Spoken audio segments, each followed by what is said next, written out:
Good evening, everyone. Welcome to yet another episode of Discourse, an archive of ideas.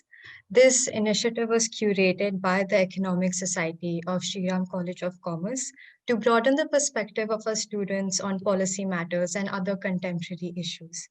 Today, we are honored to be joined by Professor C.P. Chandrasekhar, a renowned economist formerly at the Center for Planning and Economic Studies at Jawaharlal Nehru University.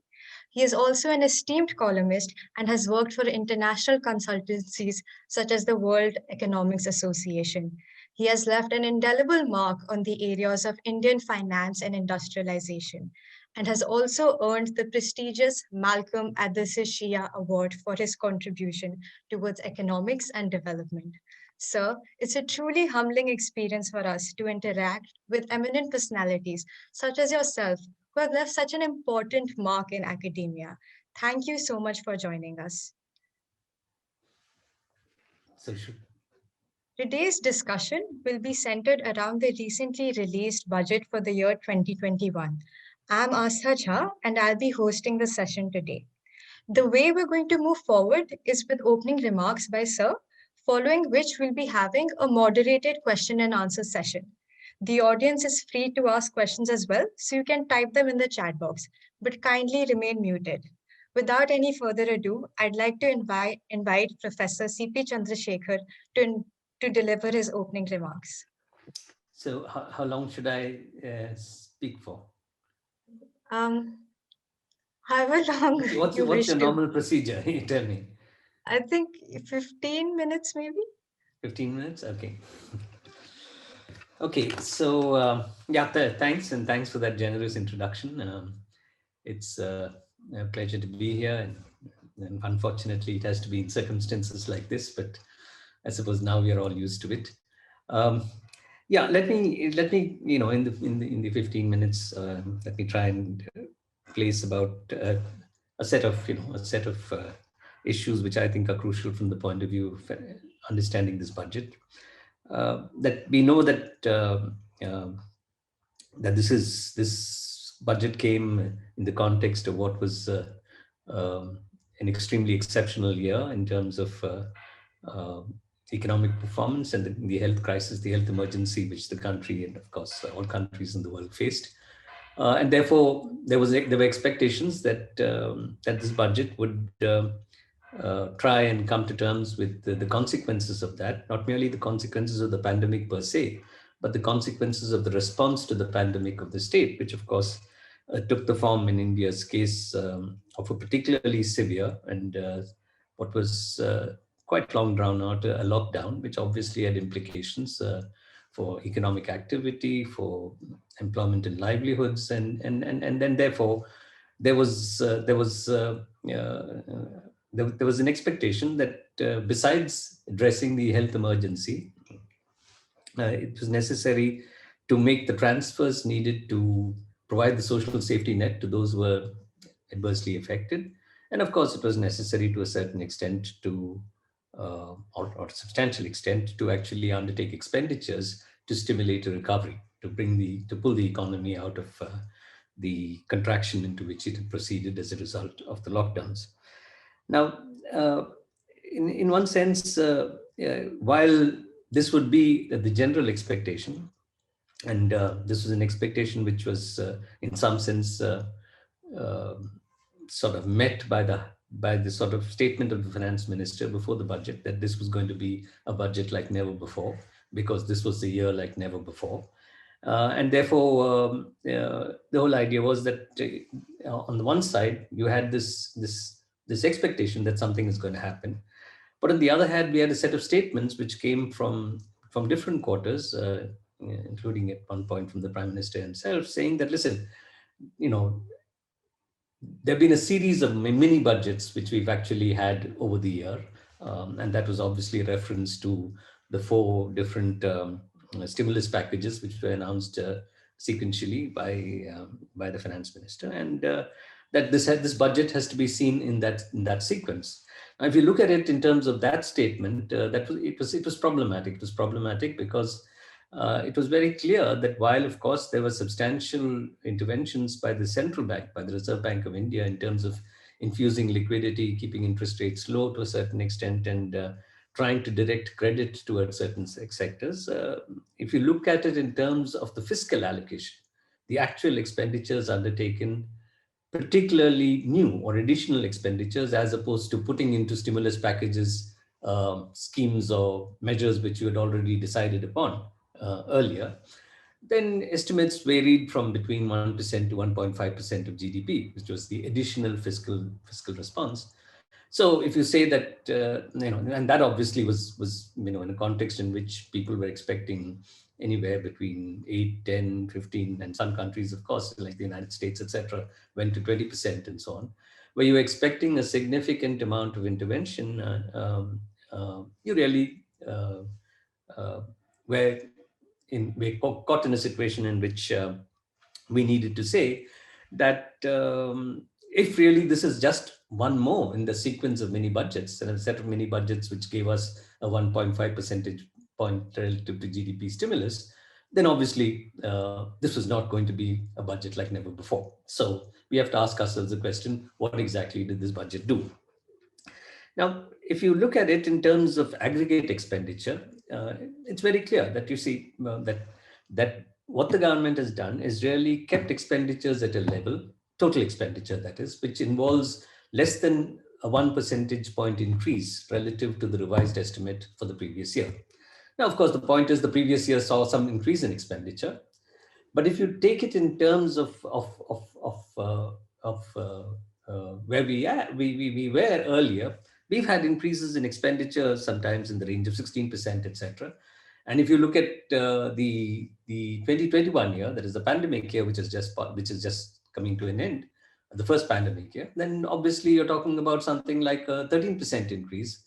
So it wasn't that there was a huge increase in expenditure in this period. Actually, what there were certain areas in which expenditures increased. Obviously, there was a significant increase in expenditure for food subsidies because you provided, 5 kgs of food grain free to about 800 million people covered under the Food Security Act. And you also had substantial increase in allocations for the National Rural Employment Guarantee Scheme because those who lost their livelihoods just turned to the scheme and whatever it had to offer, particularly migrant workers going back to rural areas. So obviously you had increases in expenditures in these areas, but if you take aggregate expenditure, obviously what it showed was that it was not necessarily substantially a hike in aggregate expenditure. It really was reallocating from certain areas where you were curtailing expenditure to new areas. Okay.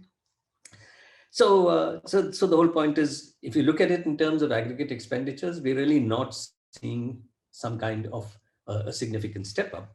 But what the finance minister chose to emphasize in the budget was really to pick certain areas. And of course, those areas have changed, not changed, but have been expanded as we moved beyond the budget to the press conferences by the finance minister herself and of course by different functionaries of the government.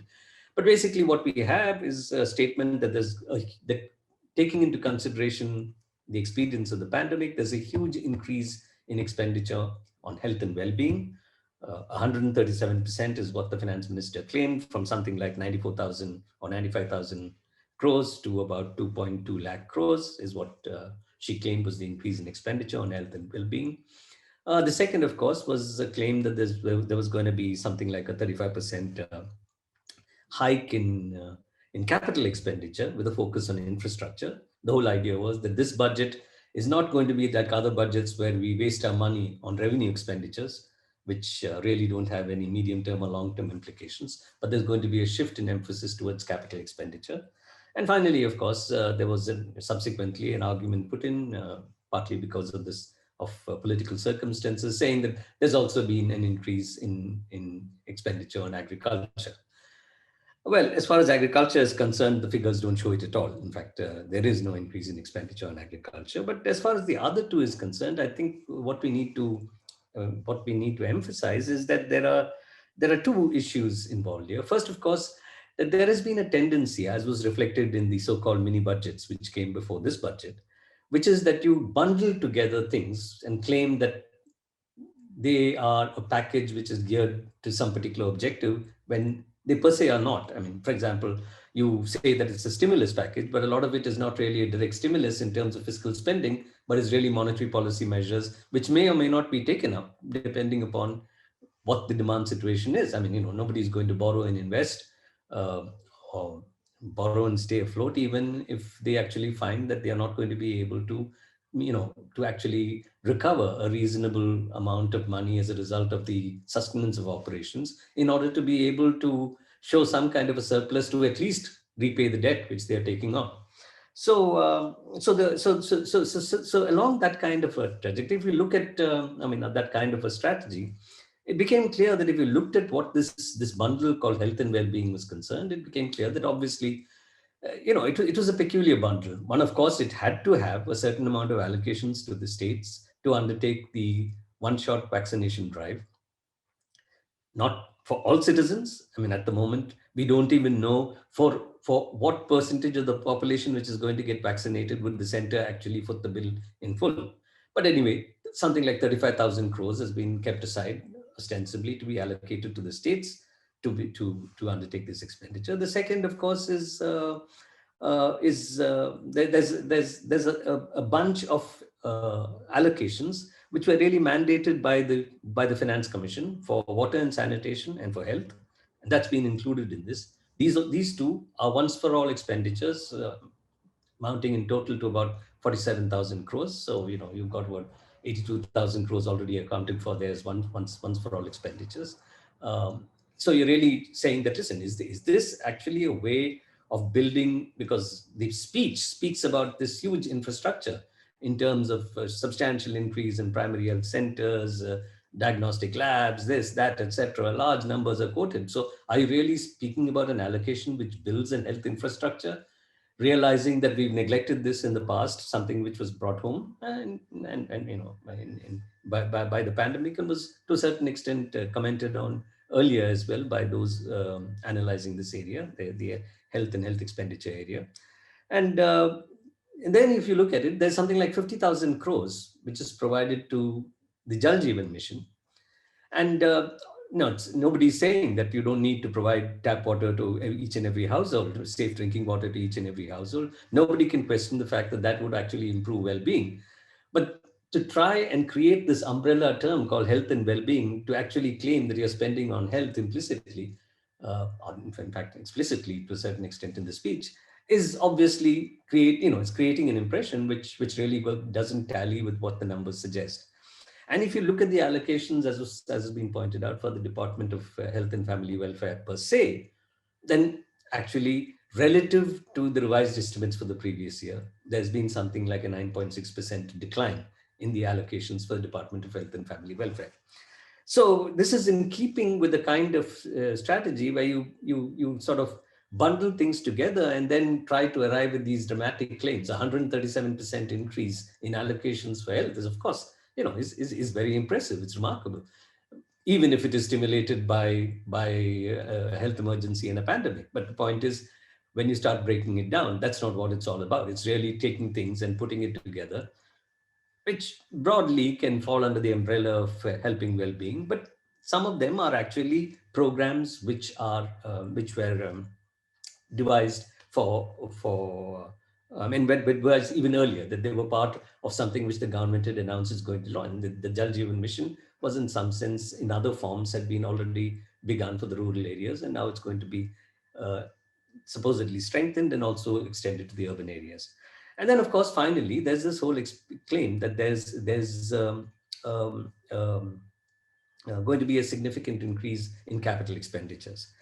And if we look at it, of course, there's this 35% increase figure which is quoted. And there are three areas in particular, there are two areas in particular which are emphasized. One, of course, is road transport and highways, and the other is the railways. And if you look at road transport and highways, and if you look at the revised estimate for the previous year, there is expenditures which were undertaken in pandemic year, when you actually were putting money into other areas. Like, as I said, the Rural Employment Guarantee Scheme, food subsidies, and so on, then you actually find that it was about 1,02,000 crores in the revised estimate, and it's going to be, something like lakh and 2,000 crores, in the budget estimate for 21-22. So there is no real increase there or no significant increase in real terms, because you have to take account of inflation. But the point is, I'd tie that up to the last, couple of points I want to make, that in that is an allocation where something like 65% of this expenditure on the railways infrastructure is going to come from something called the Central Infrastructure and Road Fund. Okay. Similarly, if you go to the railway, I'm sorry, it's something like 49,800 crores. Similarly, if you go to road transport and highways, I'm sorry, those figures which I quoted were for the road transport and highways, but the similar thing is true in the case of railways. Okay. And if you go to road transport and highways, something like 65% of what is a more or less stagnant expenditure, in this area comes from the CIRF. It comes from the Central Infrastructure and Road Fund. In addition to that, something like 57,000 crores, which is going to be given to the railways, comes out of the National Investment Fund. Now, what are these things? And that's the last but one point I want to make. The National Investment Fund was first created with the idea that when you sell assets from the public sector, this would go into a fund. It would constitute the corpus of a fund. The returns from that corpus, invested in various ways, was going to be used to fund the social sectors. That was the original intention of the NIF. Okay, and I think it was 2005 or something like that. And at one point of time, the government decided, no, we don't need to restrict it only to this. And we don't need to only restrict it to using this money for hold the corpus going and just use only the interest for the expenditure. You can actually dip into the corpus, it's argued. And I think it was about 3-4 years back, it was decided that among the areas into which this money can be diverted was the railways. So in essence, what you're saying is something like 60% of the money which is going to the railways as part of this infrastructure push is going to come from money which is actually going to be got out of selling or has been got out of selling the assets of the public sector. Now, this is a major plank of the budget. It in fact says that, listen, in order to we need to get rid of old assets in the public sector in order to invest in new assets. Okay. The other thing is, what is the CIRF? What is the Central Infrastructure and Road Fund? It was originally the Central Road Fund. The idea was that there would be a tax which is put on petroleum products, so petrol and diesel, a cess. The cess money, which means since it's a cess, it doesn't have to be shared with the states under the Finance Commission division, because cesses and surcharges are not treated as part of normal tax revenue. So you impose a cess, and you take that cess, revenue from that cess, and put it into the Central Road Fund, which was meant for highways and infrastructure. Okay. And then what did you have? What you had is, at some point of time, the government decided that, why should we only keep this for not some point of time, it was 2 years back. Why should we only keep this for roads and highways? So they took the fund out of the Ministry of Highways and Road Transport and Highways and moved it to the Department of Economic Affairs and the Ministry of Finance, and said that this money can be used for other infrastructure, including social infrastructure. Okay. Now, so what are you doing is you're actually taxing petrol and you're taxing diesel with the cess, using that cess money as a fund. Now, how much money did we get out of this kind of out of activity? If you look at it, in 2018-19, they got 1.13 lakh crores out of this cess. In 2019-20, they got 1.27 lakh crores. In the budget estimate for 2021, it was said that it was estimated that they'll get 1.3 lakh crores. They actually got 2.3 lakh crores. Now, what does this mean? That the government has been consistently hiking the cess. So if we, for example, take, say, May 2014, this is a nice little computation which was done by the Hindu some months back. If you take, some weeks back, if you take the May 2014 and compare it to December 2020, on the retail price of petrol of about 71 rupees, 71.4 rupees, something like 14% were the center's tax. About 10.4 rupees went to the center's tax. That was in 2014. when we know a new government came and so on. Okay. If you go to December 2020, the price is now was at that point of time 82. It's of course gone up even more after that. And out of that 33 rupees or 40% was the center's tax, and much of it is the cess. Now, when you tax a universal intermediate like petrol and diesel, which pushes up these universal independent, they enter into inputs into virtually everything, besides, of course, entering into diesel pump sets used by farmers and so on. When you push that up, you actually push up the overall price level. And this is not something which is, it's completely wrong to say that this is consumed only by the rich who drive around in cars. This is actually goes into sustaining, transportation of all sorts. It goes into transporting goods whose prices go up, including vegetables and grain and so on and so forth. So therefore, if you do this kind of thing, you're in essence saying that you're actually using a regressive indirect tax to take money in order to supposedly finance capital expenditure. Now, if you do that kind of thing, obviously what you're saying is if you had taxed the rich, if you had put a super rich tax, the likelihood that the money you're taking away wouldn't have otherwise been spent. It would have been saved and maybe invested in the stock market for speculative purposes. But if you take it from the public at large, then obviously this has an adverse impact because of the effect it has in terms of withdrawing demand from the system. So you're in essence, so if you say that I'm going to have an infrastructure push, which is going to be implicitly financed by a regressive cess on a universal intermediate, then obviously the additional stimulus you're going to get out of this expenditure is not all that great. Okay, so you're in essence doing all of this in a context in which, so you're selling your assets to finance new assets. You're imposing a regressive tax to finance capital expenditure. You're creating a bundle called health, which is really not a bundle called health, which is also in large parts funded by the CIRF, because all that 50,000 crores, which is going to the Jal Jeevan mission, is coming from the CIRF. So if you're doing this kind of thing, obviously you're really not having a budget which is in any sense of stimulus. But doing all this, since you're creeping, even after allowing a certain increase in the fiscal deficit, because revenues are down or will be down, you're ending up with a situation where if you look at what is going to happen to expenditure in crucial areas, the Rural Employment Guarantee Scheme, food subsidies, and above all, education. There's a 6,000 crore cut in the allocation for education, 5,000 crores of which is a cut on school education. So you're really hitting the social sectors, keeping aggregate expenditure constant, and getting yourself even a higher fiscal deficit, but still undertaking expenditures on the basis of, as I said, selling assets. 175,000 crores are expected to come from disinvestment, and by having a regressive tax, which undermines the very idea of having a budget which is ostensibly through an infrastructure push going to actually drive growth. So put all together, I would say that this is not even another mini budget in the series of a very disappointing set of early mini budgets. It's something which actually is even worse in terms of the effect it's going to have. That's the way I learned. Thank you. I'm sorry, I took a little more than 15 minutes. Yeah. Thank you so much for that, sir. I'm sure a lot of us have gained a new perspective already, but we'll be starting with the question and answer session now if you're comfortable with that. Yeah, sure. Okay, so the first question is, many experts feel that the budget has pinned its hopes on supply side economics when the economy is facing a demand side crisis. Do you believe that the government has fallen prey to this mismatch?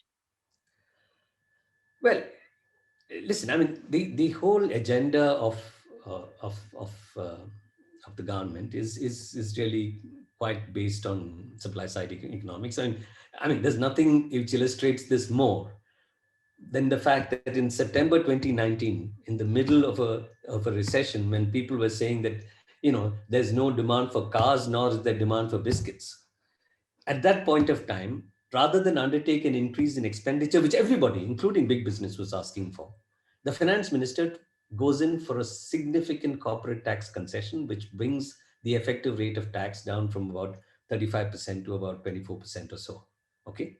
Now, obviously, in the middle of a recession, if you give a tax concession to corporates, their profits might go up, but their production and definitely their investment is not going to go up, because they would invest if they see a market out there.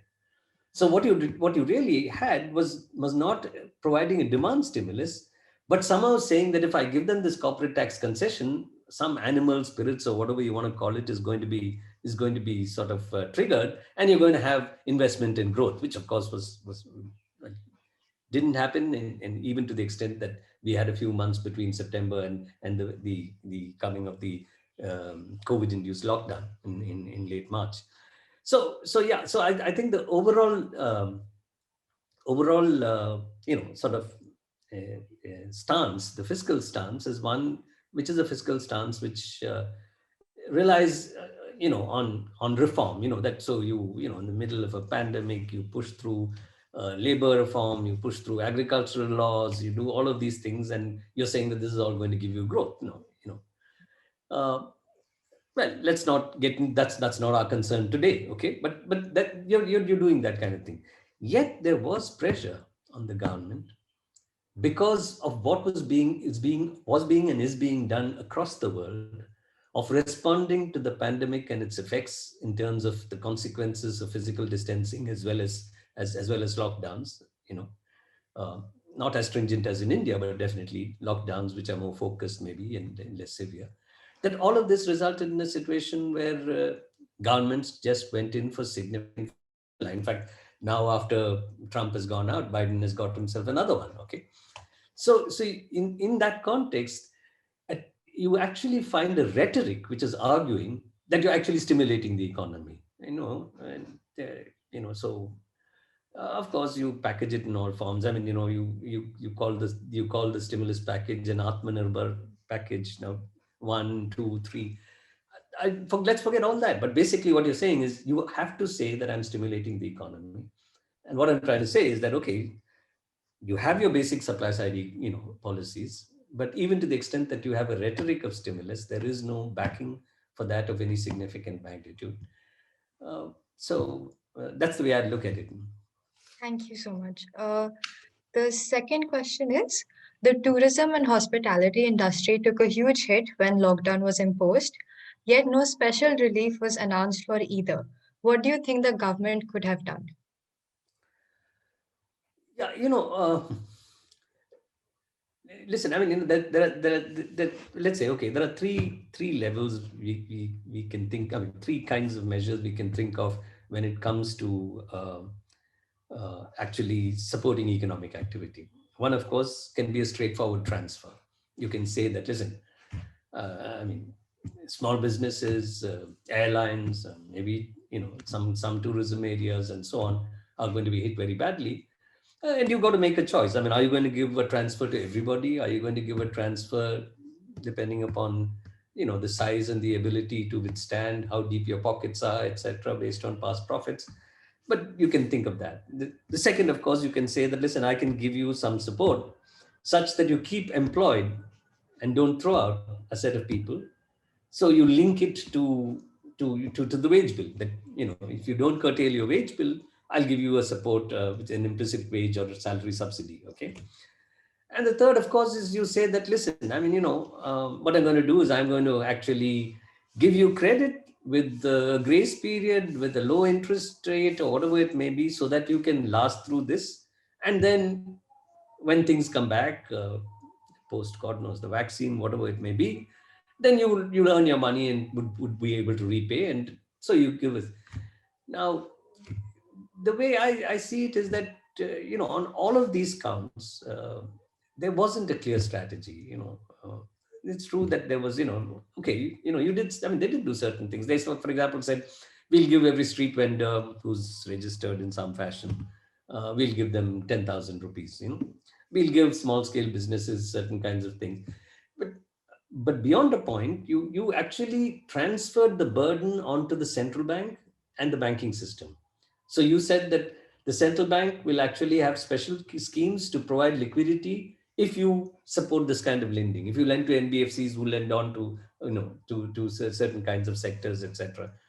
So if you look at it in that sense, and the point is, now if you're trying to use the credit system, then the only way it might even begin to work is if you give guarantees. And the degree to which you gave guarantees was extremely limited. You did give some guarantees, saying that certain kinds of credit will be guaranteed as far as, but most of the requirements which were set for the banks to undertake lending based on liquidity infusion by the Reserve Bank was not associated with. So I'd say, yeah, overall, there were a set of measures, very, very minimal, which might have affected, might have been used by segments of the tourism and retail industry, etc.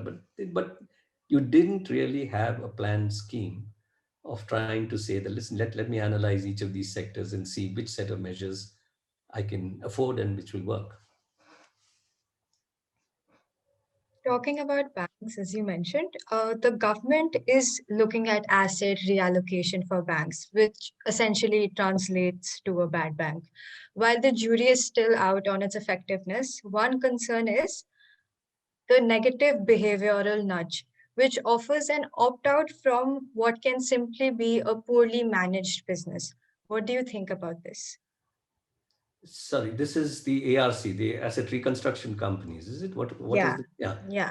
Okay, so no, listen. I mean, firstly, this old things come back repeatedly. This whole idea of asset reconstruction companies is something which we've had. There are private asset reconstruction companies in the private sector.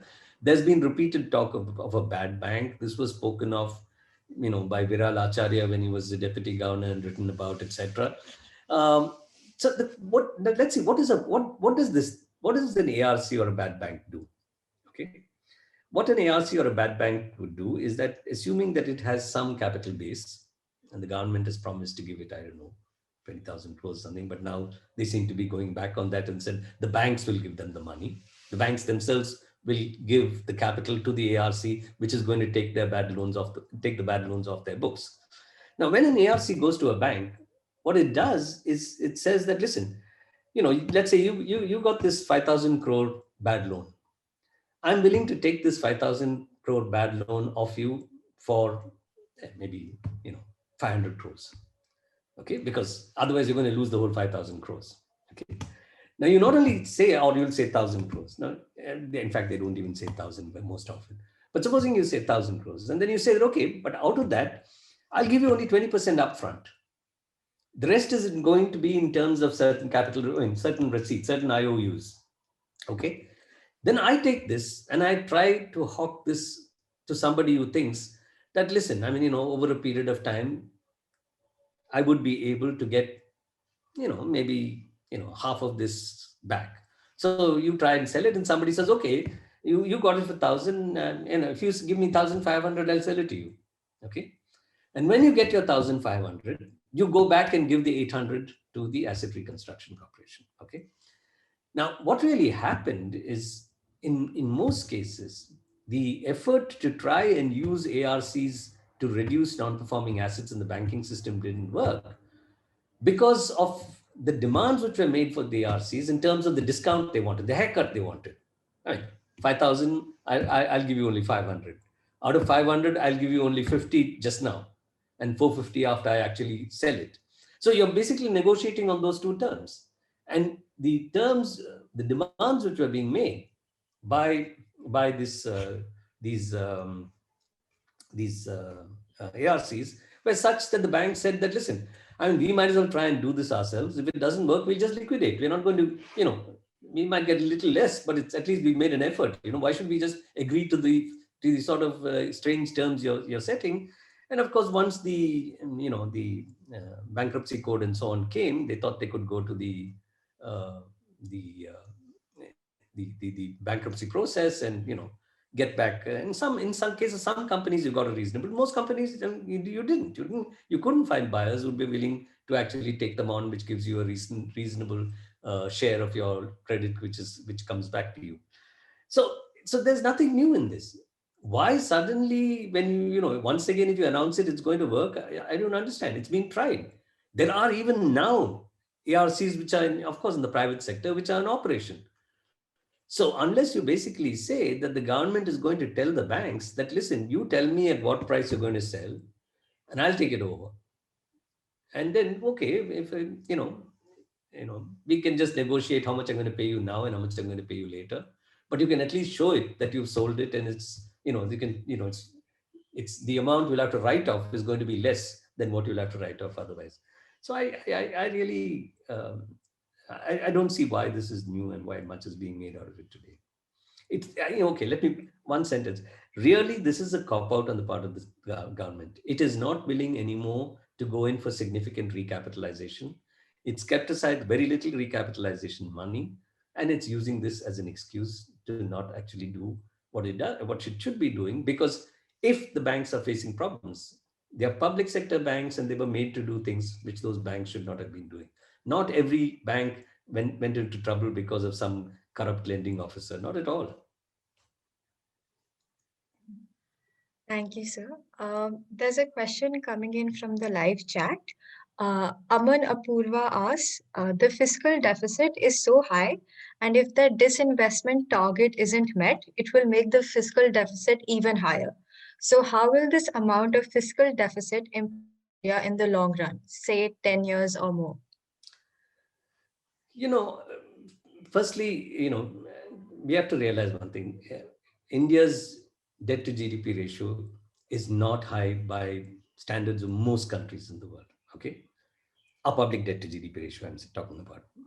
Secondly, most of our public debt is rupee debt. Okay. So I don't see this, obsession with the fiscal deficit. You could have taken the fiscal deficit even higher. And the whole point is, you could have taken it higher with the recognition that, listen, man, once you get out of this mess, you do have significant headroom for taxation. The tax GDP ratio, even if you add up both the center and the states in India, is less than many sub-Saharan African countries. So you can go in for tax. It's not like a household. You have the right to tax and get revenues in order to cover your dues, your interest and amortization payments. So as far as I'm concerned, that's not an issue. It's not an issue because the public debt to GDP ratio is not high. Much of the public debt is in rupees, and you have the right to tax. And this is a crisis where if you don't spend, your revenues will fall even more because your growth doesn't pick up. And if your revenues fall more, even if you don't spend, your fiscal deficit will increase. The increase in the fiscal deficit now is not because of the fact that the government went and spent the hell out. It did spend a little more in a couple of areas. It cut in other areas. It went up the way it went because your revenues went down. And because, you actually, instead of having provided for taxation, you provided for 210,000 crores as receipts from disinvestment, including selling some bank equity. And finally, you managed only, despite the stock market being where it is, you managed only, I think, 32,000 crores finally is the revised estimate.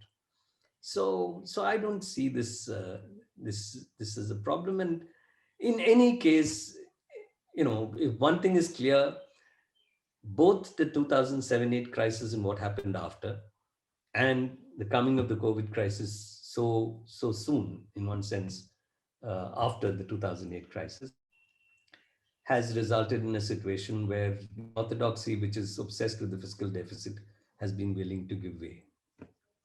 Thank you, sir. Another much spoken expectation from the budget was the imposition of some COVID cess. Do you think the government should have gone ahead with that and made an actual fiscal push into the country?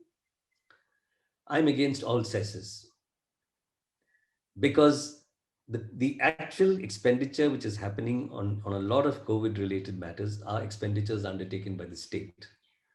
You already have told the states that you will not compensate them as per the agreement which was embodied in the GST Act, which said that till next year, next financial year, you would actually compensate the states if their revenue increase falls short of a 14% increase every year, because that was estimated to be what they would have got more or less if they had stayed with the earlier regime. So they said that we'll give you this compensation for 5 years, and you had a special compensation cess for that purpose. Okay. Now, if you impose a cess, the money goes to the center. Okay. And we don't know what they're going to use it for. Whereas a state government hasn't, can't help it. If there's demand for hospitals, if there's demand for testing, tracing, they have to do it. In fact, the center sends teams to states and says you're not doing enough. But who's paying for it? They're paying for it. So I am completely against a cess. If you ask me the question whether they should have imposed a super rich, a tax on the super rich, I would say, yeah, even in a recession, you can do that. Inequality, we are generating billionaires in the midst of a recession, a major crisis. So just take some money out of them. The next question is, considering Tesla's plan to enter the Indian market this year, do you think the government should have allocated more funds towards infrastructure that supported the electrical vehicle market? In the medium term,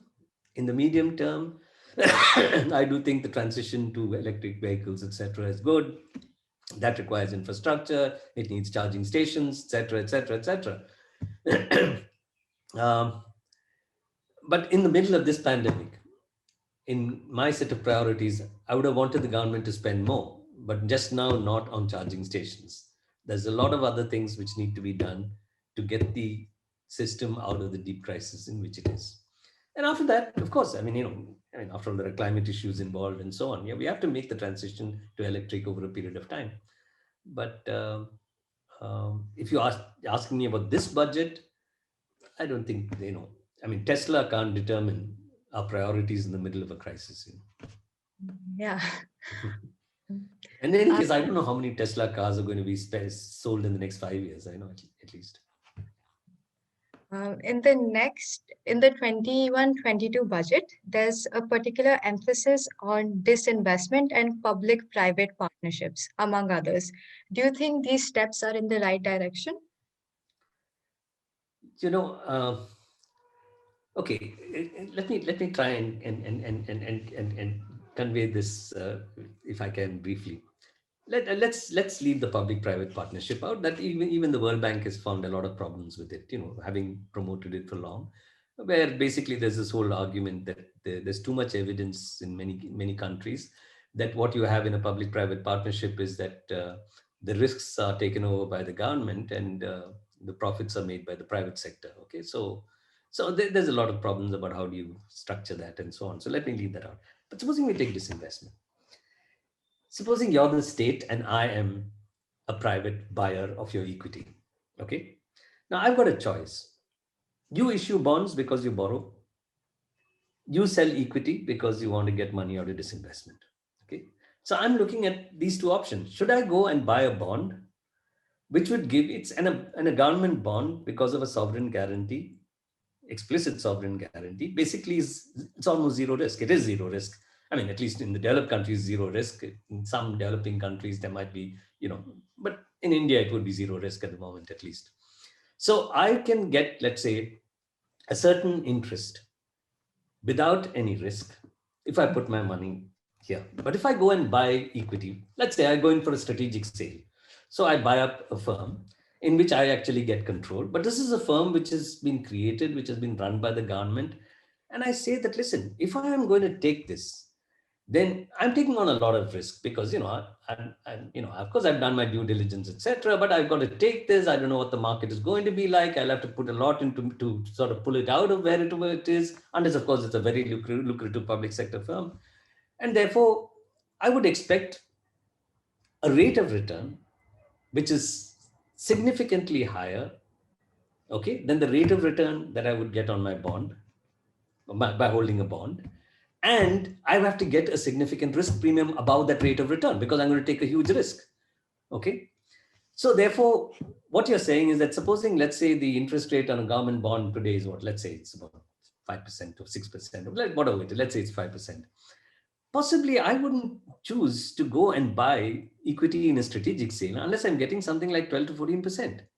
At least or more. I'm expecting to be able to make 14, 18% rate of return. Otherwise, why should I take on all of this risk?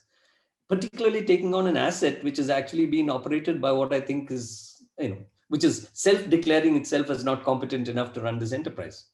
Okay. Now, if that be the case, then what you're basically saying is that what the government is doing is giving up a profile of returns, which could be, whatever, 15%, let us say, in order to save on a profile of costs, which is 5%. Because that's what they'll pay if they borrow. Whereas what they lose, if the assessment of that private operator is right, and he'll buy it only if he has that assessment. If it is right, then you're basically saying that, okay, I'm giving up 15% in order to be able to save a cost of 5%. So the only way you can justify disinvestment is to say that, listen, governments just cannot manage assets. That's very difficult. Listen, can you privatize defense? Can you privatize poverty alleviation? Government have to do things and they have to do it properly. Can you even, fully privatize education? You can privatize a part of it, but a lot of it cannot be. So obviously government can do many things. In fact, Dhirubhai Ambani used to proudly say that all my best managers have come from the public sector. So obviously it's not that, you picked up a bunch of idiots and put them into the public sector. You also hired good people. So unless you basically say that, listen, there's something about government which makes it impossible to do what the private sector thinks it can do, despite all the evidence we have of what the private sector can do. Look at look at the Vadvans, look at the look at Kingfisher, look at, I can give you numerous examples. But so all you're basically saying that, listen, it's only an ideological point. Government should not be in business. So I want to get out, and I'm willing to get out even though it involves a cost. So it's not a rational revenue generation process in order to be able to substitute for borrowing. Thank you so much. So you really broke that down for all of us. Um, the next question is coming from Mohit Agarwal. He says that the finance minister has changed the FDI limit in insurance sector from 49% to 74%. Do you think that this will actually boost the insurance coverage in India?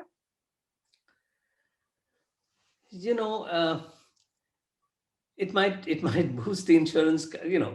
Let's say supposing, let us say it does unleash competition. A lot of private players come. They want to get a part of the cake, which means that they want to take it over from the LIC or from the GIC or whatever it is, depending on the nature of the insurance. And therefore, they're willing to cut the premium you have to pay in order to get. And this obviously results in a situation where they're taking a risk because the premium is what creates for them, given the actuarial calculations, the returns which will provide the corpus to meet the claims as and when they fall due. Okay. And the problem with insurance is that it's an industry which basically sells you a promise to pay. What it's saying is, you keep giving me money, and if what is written in the fine print happens, then I promise you that I'll give you the following. And in many countries, we know that this promise, even in the United States, there was once a big congressional committee which looked at large number of failures in the insurance business, which meant that people who had paid up to those insurance companies, lost their ability to claim. Okay, so the way I look at it is, this is, given the nature of this industry, where all of the complications associated with being a financial firm, in which not merely what you're trading is, asymmetrically available information, but you also, in some sense, trading a promise to pay, in which I have to get for myself the information to know whether you'll be in a position to keep your promise. I would think that there was reason why the government decided after independence to nationalize the Life Insurance Corporation, insurance, and subsequently GIC, etc. And I don't think the LIC is broke. So I don't see why you should fix something which is not broke. It's just and LIC has invested hugely in infrastructure. If you think a transnational insurance firm is going to give you money to invest in infrastructure in India, they'll possibly take it and put it in places which they consider to be less risky. So I don't see why they needed to do that. Yeah, Makes a lot of sense. Okay, Anjana Prashant is asking, Interest income on PF contribution above 2.5 lakhs received by the employees will now be taxable. Do you think the government should have taken this step? You know, listen, I mean, okay, in some sense, uh, the PF has two components to it, right? There's an employee's contribution and there's an employee's contribution, okay? And this goes into, and you get an interest. And in some sense, you're saying that, listen, one is you want people, particularly now that you sort of partly liberalized the whole, you know, these kinds of activities. You have a new pension system, for example, of course, which is not the PF.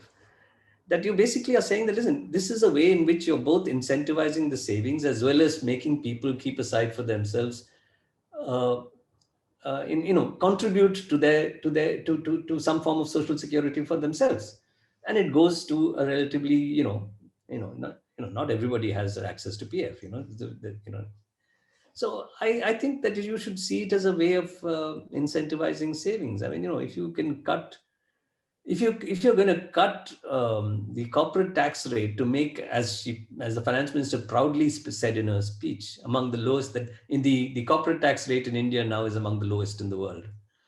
If you're going to do that in order to ostensibly incentivize private investment, which is not occurring, because then you're simultaneously saying, I'll invest in infrastructure to crowd in private sector investment, which means you have to spend, but you're not taxing in order to spend. You're going to sell other things in order to.